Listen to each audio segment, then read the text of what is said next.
Picture this. The scene is Montecito, California. The sun is bright.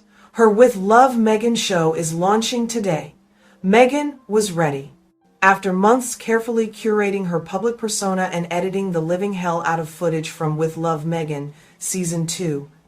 This is it, she thought to herself. I have arrived.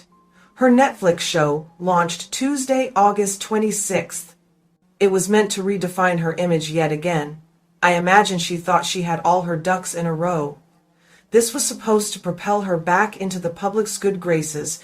It was supposed to be her masterpiece of reinvention and authenticity again.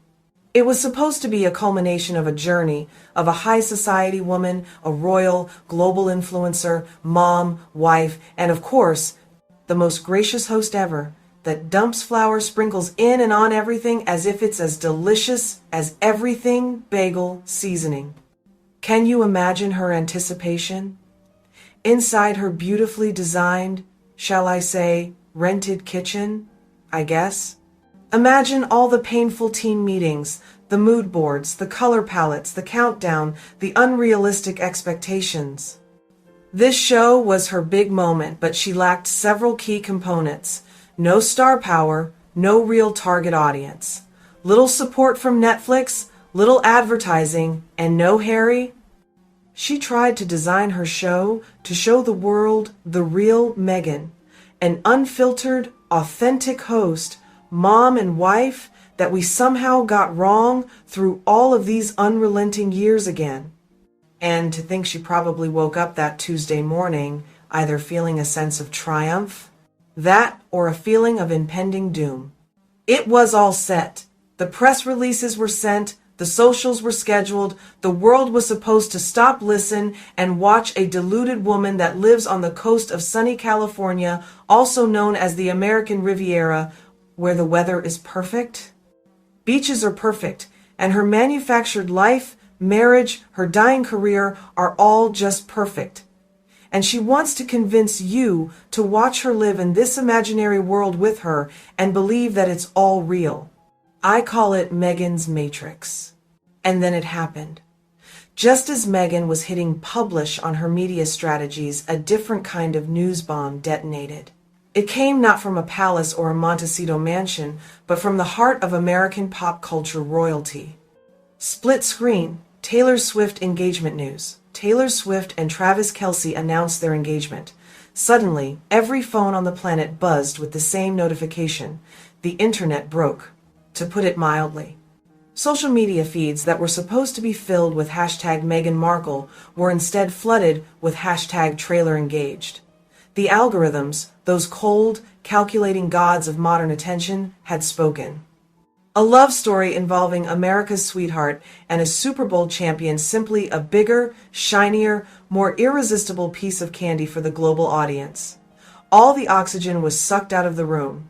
Meghan's carefully crafted launch became a footnote. The result? Meghan's show landed with a quiet thud. It was like throwing a grain of sand into the ocean during a hurricane and then attempt to go surfing looking for it.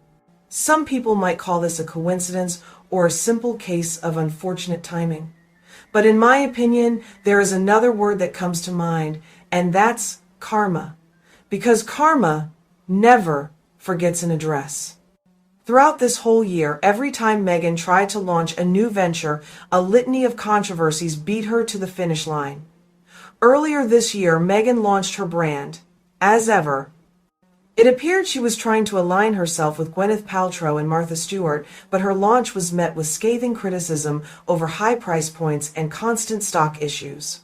Remember the Night of Wonder Awards Gala that the Natural History Museums of Los Angeles County was hosting in June, that Meghan was supposed to be the guest of honor, was postponed?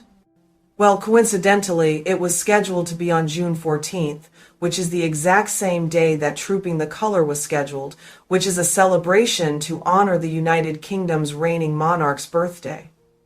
The UK holds Trooping the Color in June for their reigning monarchs because the weather in the United Kingdom is just always so sketchy all year, so June is when they typically observe their reigning monarch's birthday with their public. But for Meghan to be honored with a bought and paid for award on the same day, could that have been a coincidence? I highly doubt it. That was a very calculated move and it failed. That's what I call good old-fashioned karma. It rained on her little public relations parade this year. As usual, she tried to upstage the royals again.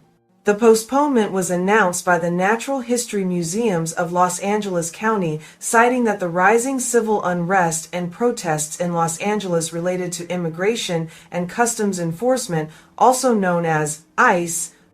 They decided to focus on being a community resource during challenging times rather than holding a celebration.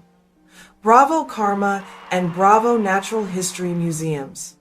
Instead of celebrating Meghan and her ego, they chose to focus on the community. As they should have.